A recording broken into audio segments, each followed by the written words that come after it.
На пат за Витлеем.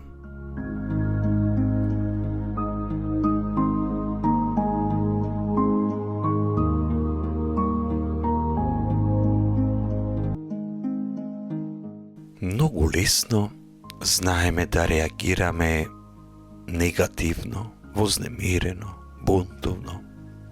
Често реагираме и без размислување, не се согласуваме, викаме, љубоморни сме.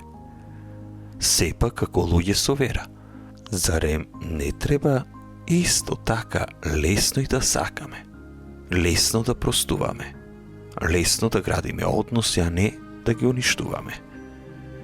Не постиме како дел од некоја си наша традиција на верата. Не постиме само за да кажеме дека постиме или да кажеме дека не јадеме месо или млечни производи. Туку постиме за да го засилиме нашиот молитвен живот и нашиот собствен однос со Бога. Голем дел од тоа вклучува да се пронајде Бог во другите, да се види дека Бог е присутен во другите.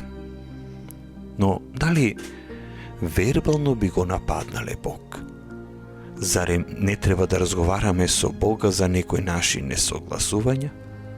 Дали би му кажале на Бог дека го мразиме?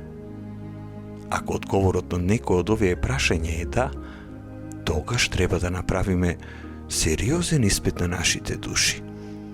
Исто така може би вреди да се размисли дека ако тоа им го правиме на другите, па исто сме способни да го направиме и на Бога.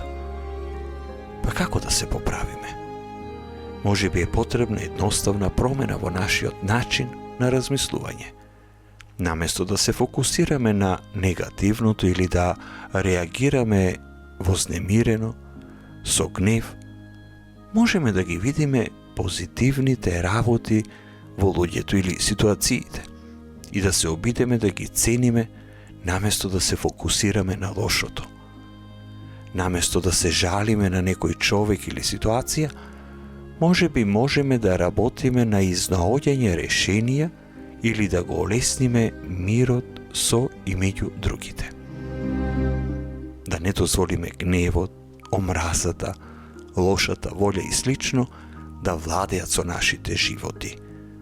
Додека постиме и молиме, да најдеме сила да ја надминеме негативноста во нашите животи, но и на другите да им помогнеме да ја надминат таа негативност. Да шириме мир и љубов, следејќи го примерот на нашиот Спасител и да се обидеме да го направиме светот подобро место за живење, една по една душа, почнувајќи од нашата.